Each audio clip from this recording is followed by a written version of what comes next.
Welcome, everyone. I am Bob Wurzelbacher, the director of the Respect Life Office for the Archdiocese of Cincinnati, and this is our video podcast series that we call Being Pro-Life.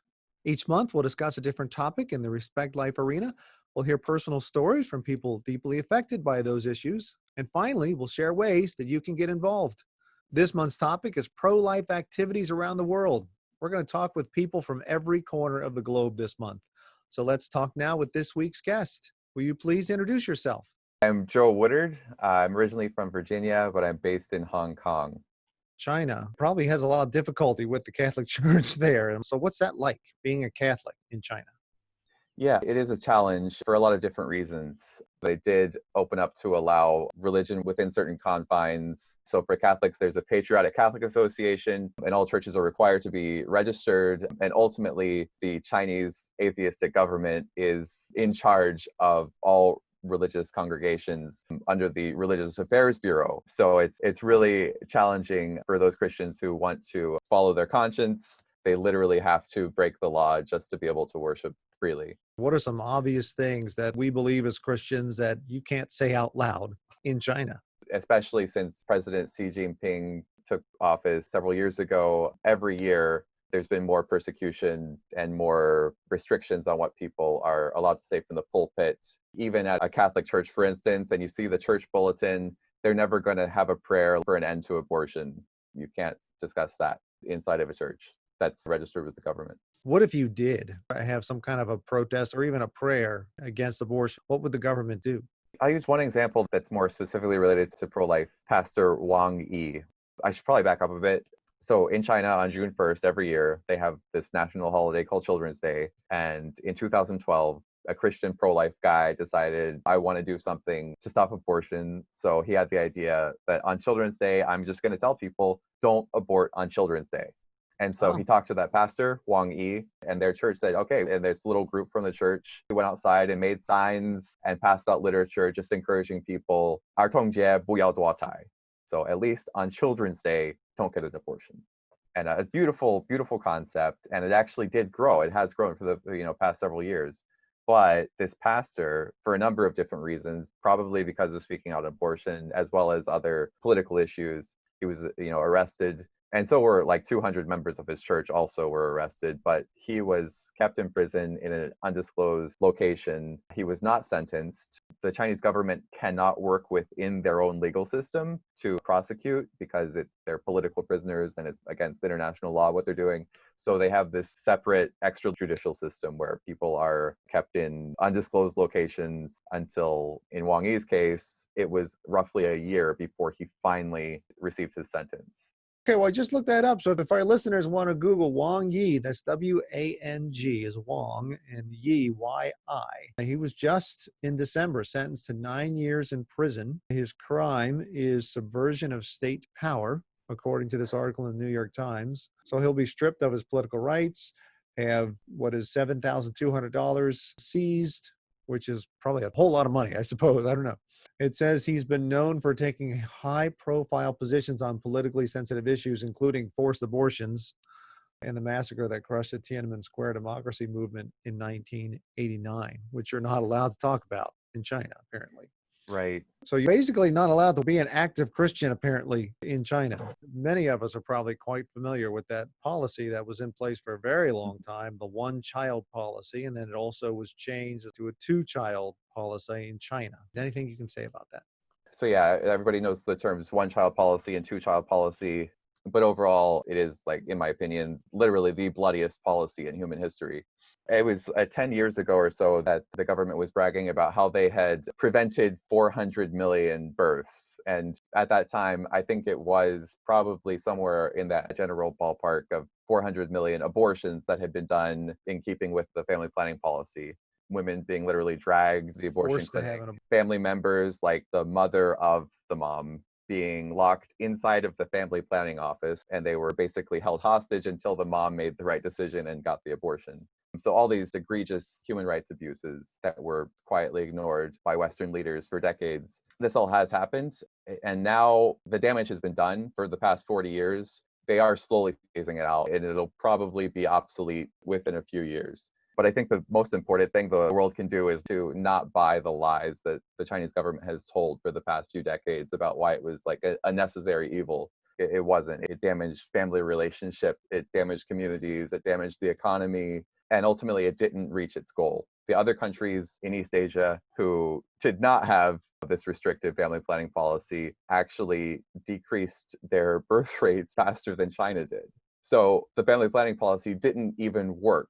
It was a giant, totally disastrous failure in every way.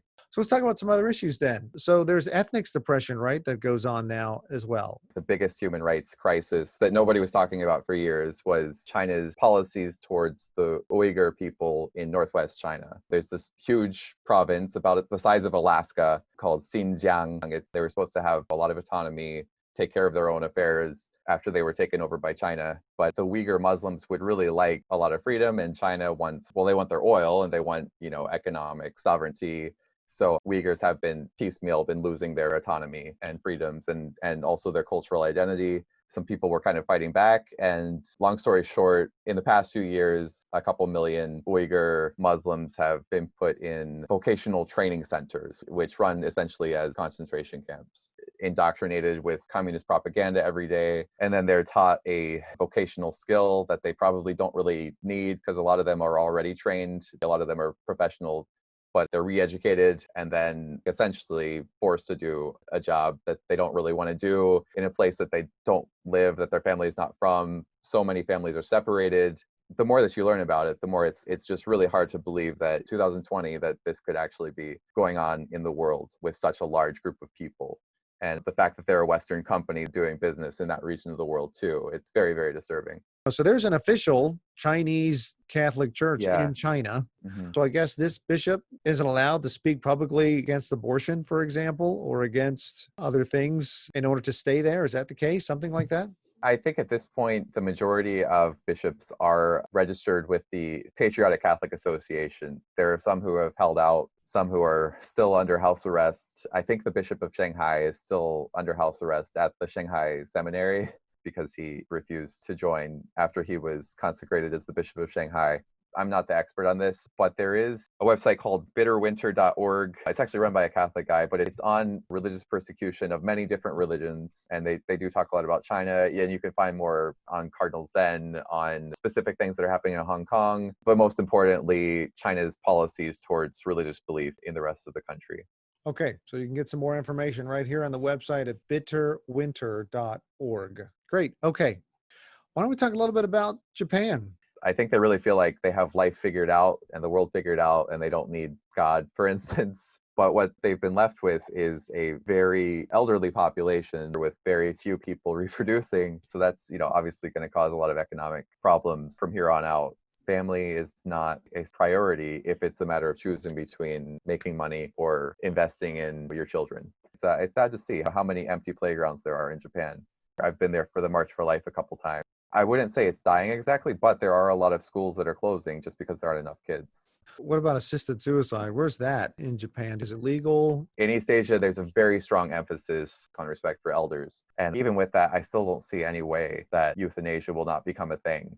So I don't actually see the law changing right now, but I don't see a clear way to stop it unless there is like a massive renewal in a lot of ways for people to turn their hearts towards something beyond economic growth. I'm also aware that respect for elders is much more alive and well in Asia in general than it probably is in the United States. On the other hand, at least in Japan, suicide is more acceptable. Yeah, so that is obviously going to lead into the whole right to die, quote unquote, movement. The online groups where people reach out to say, hey, I'm going to commit suicide. Does anyone want to join me? And they'll have group suicides. It happens every week. This is something I would encourage people to pray because this is also, of course, a spiritual battle. How about North Korea? This is very strange, but a couple of years ago, Kim Jong-un decided to make abortion illegal, which doesn't mean it doesn't happen, which doesn't mean doctors won't do it. It just means that it's illegal and people will pay more for it or something. But the idea is not that they don't like abortion. The idea is that they want people to have more children for the fatherland. It's a very Nazi-esque motivation. Right. Yeah, I don't think he's actually anti-abortion, morally speaking, but he's certainly fine with killing people after they're born. Mongolia?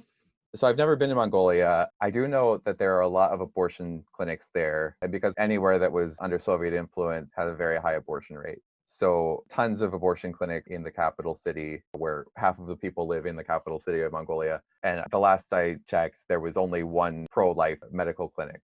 So we always like to ask people, okay, if you're horrified by some of the things going on in Asia and you're more familiar with China in particular, is there something that you can share with people that we can do to get involved or to help? I do know people based in America who are connected to some really influential pro-life ministries in China and East Asia. So if you want to make a tax-deductible gift, I can point you to help like a Catholic nun who is hiding pregnant moms who need help because they're breaking the law when they give birth.